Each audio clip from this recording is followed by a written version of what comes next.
Hello everyone, मैं आरती आर्या स्वागत करती हूँ आपका गुरुजी उत्तराखंडी चैनल पर। जैसा कि आप सभी को पता है, आपके लिए हम लोगों ने उत्तराखंड पुलिस का एक न्यू कोर्स लॉन्च किया हुआ है। तो इस कोर्स में आपका जो हिंदी का सब्जेक्ट है उसका पोर्शन मैं आपको कवर करवाऊंगी, मैं उसकी क्लासेस आपके लूँगी। ठीक है, तो अगर आप मुझसे जुड़ना चाहते हैं और इसको क्वालिफाई करना चाहते हैं, ठीक है, इस कोर्स को अगर आप परचेज करना चाहते हैं तो आप क्या करेंगे, आप हमारे वेदाश्री लर्निंग ऐप को डाउनलोड करेंगे और वहाँ पर आपको हमारी उत्तराखंड पुलिस की काफ़ी डेमो क्लासेस दी गई हुई है। वहाँ जाके आप उन क्लासेस को पढ़ सकते हैं, जान सकते हैं, ठीक है, वो समझ सकते हैं। और उसके बाद अगर आप चाहें, अगर आपको सही लगता है तो आप हमारा कोर्स क्या कर सकते हैं, परचेज कर सकते हैं। तो आज आपके जो उत्तराखंड पुलिस है, इसके जो आपका हिंदी का सब्जेक्ट है उसमें आज के लिए आपके लिए मैं एक नया टॉपिक लेकर आई हूँ। ठीक है, देवनागरी लिपि। ठीक है, हमारा आज का टॉपिक क्या है, देवनागरी लिपि है। इसके बारे में थोड़ा सा डिस्कस करेंगे क्योंकि आपका जो हिंदी का जनरल जो आपका हिंदी का एग्जाम होता है उसमें ज़्यादातर आपसे देवनागरी लिपि में भी आपके क्या किए जाते हैं, क्वेश्चन पूछे जाते हैं। ठीक है, तो अच्छे से इसको समझेंगे कि क्या है देवनागरी लिपि। तो जैसा कि आप सभी को पता है, देवनागरी लिपि क्या है, हमारी जो हिंदी भाषा है उसकी क्या है, एक लिपि है।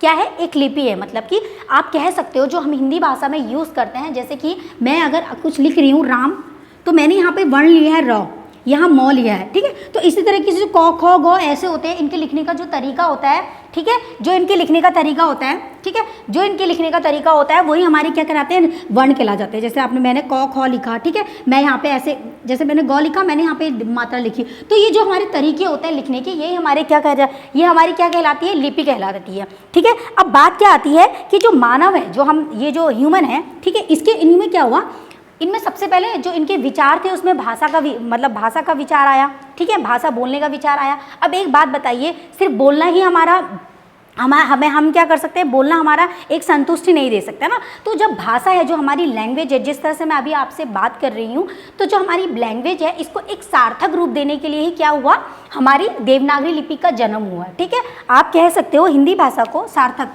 मतलब कि आप कह सकते हो हिंदी भाषा को सार्थक रूप प्रदान करने के लिए,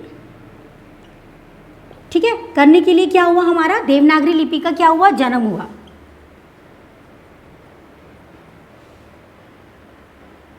सॉरी,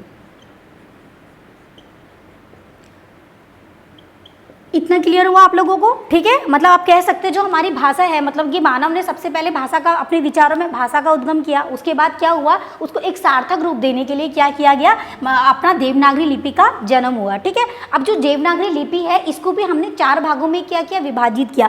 या आप ये कह सकते हो जो हमारी देवनागरी लिपि है उसका उद्गम कैसे हुआ, कहाँ से कैसे हुआ। तो अगर आपका देखा जाए तो जो आपकी सबसे पहली लिपि आई, जो आपकी सबसे पहली लिपि आई वो आई आपकी प्रतीक लिपि। मतलब आप कह सकते हो जब आप लिखते थे देवनागरी लिपि में, जब आप लिखते थे तो आप कैसे लिखते थे, प्रतीकों के माध्यम से लिखते थे। प्रतीक मतलब क्या होता है कि एक तरह से साइन बोल सकते हो, कोई एक साइन बोल सकते हो किसी का, जैसे हम कहते हैं उठो बैठो, इस तरीके से हम साइन देते हैं। तो एक तरह से चिन्ह वगैरह, ठीक है, तो चिन्ह वगैरह भी आप बोल सकते हो। तो प्रतीक आई, उसके बाद आई आपकी चित्रलिपि, उसके बाद आपकी क्या आई, चित्रलिपि आई। ठीक है, चित्रलिपि आई, मतलब कि आपने क्या किया, आप लोगों ने देखा होगा आज भी हमारे जो इतिहास के जितने भी चीज़ें रही हुई हैं वहाँ पे दीवारों पे भी देखो आपने चित्र वित्र बना के काफ़ी संदेश दिए हुए हैं। ठीक है, तो वहाँ पे लैंग्वेज नहीं है बट क्या है, एक इशारा है, एक चीज़ है वहाँ पे हमारे इतिहास में। ठीक है, तो आप ऐसा ही चित्रलिपि के बाद आई आपकी भावलिपि। ठीक है, भावलिपि का उद्गम हुआ, मतलब कि लोगों ने अपने इमोशनल, अपने भाव से जो है लोगों ने अपनी भाषाओं को क्या किया, प्रयुक्त किया। उसके बाद आई हमारी ध्वनि लिपि। ठीक है, उसके बाद हमारी क्या आई, ध्वनि लिपि आई। मतलब कि आप कह सकते हो कि जो आपकी भाषा ही थी उसका उद्गम किस तरीके से हुआ। ठीक है, तो सबसे पहले जो आपकी भाषा आई वो आई आपकी प्रतीक लिपि। मतलब जी लोग कैसे बात करते थे, प्रतीकों के माध्यम से, चिन्हों के माध्यम से, चिन्ह वगैरह बन के वो लोग इस तरीके से, पूरी तरीके से ऐसे क ख ये सब चीज़ें वहाँ पे उस समय नहीं होती थी। सीधा सीधा क्या होता था, कोई ऐसे चित्र वगैरह, इस तरह से चित्र वगैरह बना लिए जाते थे, साइन वगैरह बना लिए जाते थे, इस तरह से चिन्ह बना लिए जाते थे। उसके बाद आपकी चित्रलिपि आई, चित्रों के माध्यम से संदेश लिखे गए, अपनी भाषाओं का प्रयोग किया गया। ठीक है, उसके बाद क्या हुआ, उसके बाद भाव लिपि आई, फिर आई हमारी क्या, ध्वनि लिपि आई। ठीक है, अब क्या हुआ, आपके ये कहा जाता है कि एक बात बताइए, जब हमारी इतनी सारी भाषाएं हैं, ठीक है, जो इतनी भाषाएं हैं, इसका जो पूरा समूह होता है, मतलब कि एक निश्चित समूह भी तो होना चाहिए ना। तो जहाँ पर वर्णों को प्रयुक्त किया जाएगा, मतलब कि हमारी लैंग्वेज में जहाँ पर वर्णों को रूप दिया जाएगा, वर्णों का नाम दिया जाएगा, वही हमारी क्या कहलाती है, देवनागरी लिपि कहलाती है। ठीक है, इतना क्लियर हुआ।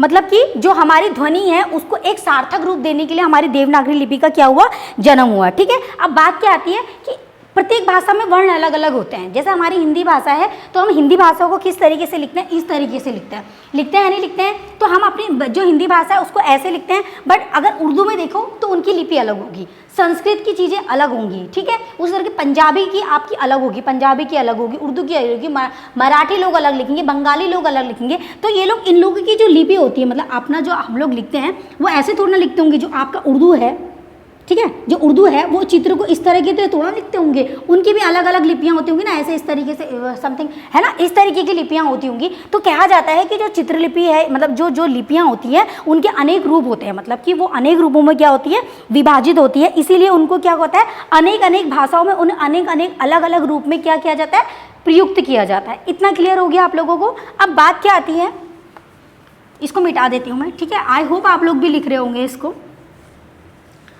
अब इसमें बात क्या आती है,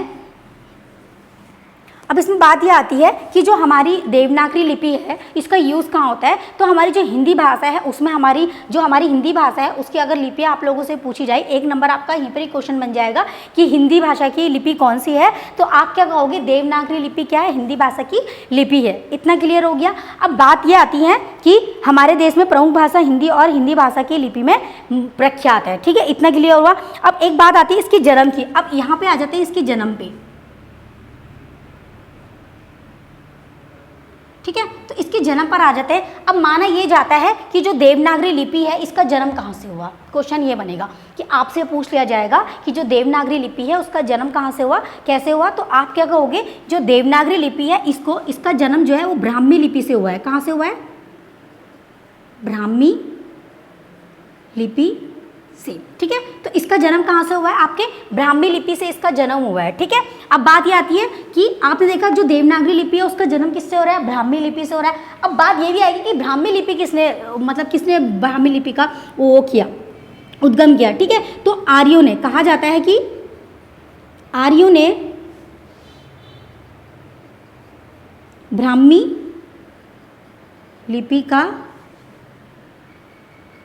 वर्णन क्या है। ठीक है, ठीक है, क्या कह सकते हो, आविष्कार भी बोल सकते हो, आविष्कार बोल लो।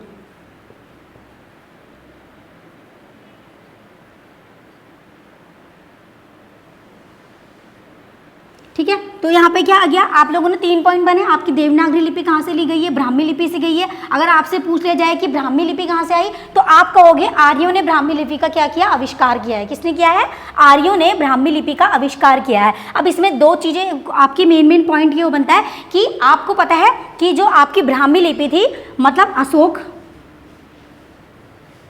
अशोक की जो शिलालेख हैं, शिलालेख है, ठीक है, तो उसमें जो संदेश हैं आपके, ठीक है, जो संदेश है उनमें भी क्या, वो भी किस में लिखे गए हैं, आपके ब्राह्मी लिपि में लिखे गए हैं। ठीक है, ब्राह्मी लिपि में लिखे गए हैं वो भी। इतना क्लियर हुआ आप लोगों को। क्या बता रही हूँ मैं यहाँ पे आपको, मैं ये बता रही हूँ कि जो आपकी देवनागरी लिपि थी उसका जन्म कहाँ से हुआ, ब्राह्मी लिपि से हुआ। और ब्राह्मी लिपि का आविष्कार किसने किया, आपके आर्यों ने किया। ठीक है, इतना क्लियर हुआ। और ये कहा जाता है कि जो अशोक के शिलालेख है उसमें जो संदेश दिए गए हुए थे, जो संदेश दिए जाते थे उस समय, ठीक है, वो भी किस लिपि में दिए जाते थे, आपकी ब्राह्मी लिपि में दिए जाते थे। इतना क्लियर हुआ आप लोगों को। अब क्या होता है कि जब गुप्त काल आया अशोक के बाद, मतलब ठीक है, इसके बाद जब गुप्त काल आया आपका, ठीक है, तो जब गुप्त काल आया तो गुप्त काल वाले क्या ब्राह्मी लिपि को ब्राह्मी लिपि कहते थे, नहीं, वो क्या करते थे, जो आप गुप्त काल क्या कहते थे, ब्राह्मी लिपि को गुप्त लिपि बोलते थे। अगर आपसे एग्जामिनर पूछ ले कि जो गुप्तकाली लोग थे वो लोग ब्राह्मी लिपि को किस नाम से पुकारते थे, तो आप कहोगे वो लोग कैसे बुलाते थे, गुप्त काल के जो लोग थे वो गुप्त लिपि ही बोलते थे। किसको बोलते थे, आपके ब्राह्मी लिपि को। ठीक है, इतना क्लियर हुआ आप लोगों को। ठीक है, अब बात क्या होती है, अब बात हम क्या करेंगे इसमें, हाँ, इसमें क्या होता है इतना क्लियर हुआ। इसके बाद क्या होता है, जो आपकी गुप्त लिपि है, मतलब कि जो आपकी गुप्त काल में जो लिपि लिखी गई है, इसको दो भागों में विभाजित किया गया हुआ है, या आप कह सकते हो इस लिपि से ही दो लिपि और निकली हुई है। ठीक है, यहां लिख देते हैं ब्राह्मी लिपि, इसी से ही दो लिपि निकली हुई है आपकी। ठीक है, पहली क्या है आपकी शारदा और दूसरी है आपकी नागरी। ठीक है, तो ये देख लीजिए आप, ये आपका यहाँ से एग्जामिनर आपसे यहाँ से क्वेश्चन पूछ लेगा, आप लोगों से पूछ लेगा जो ब्राह्मी लिपि है इसको दो रूपों में कैसे वर्णन किया है और मतलब किससे रिलेट है, तो आप शारदा और नागरी बोलोगे। ठीक है, इतना क्लियर हो गया आप लोगों को। ठीक है, तो आपने समझा कि जो ब्राह्मी लिपि है इसी से आपकी क्या निकली है, दो लिपियां निकली हुई हैं। क्या निकली है, शारदा लिपि, ठीक है, और दूसरी क्या निकली है, नागरी लिपि। ठीक है, अब इसमें मेन चीज क्या होती है, जो आपकी भारत की जितनी भी आपकी लिपियां हैं, ठीक है, मतलब भारत की जितनी भी आपकी लिपि हैं वो सारी कहाँ निकली हैं, देवनागरी लिपियों से निकली हुई है। इतना क्लियर हो गया। और उसके बाद क्या है, जो आपकी देवनागरी लिपि है इसी को ही लोकनागरी लिपि कहा जाता है हिंदी लिपि में, मतलब कि हिंदी भाषा में देवनागरी लिपि को ही क्या कहा जाता है, लोकनागरी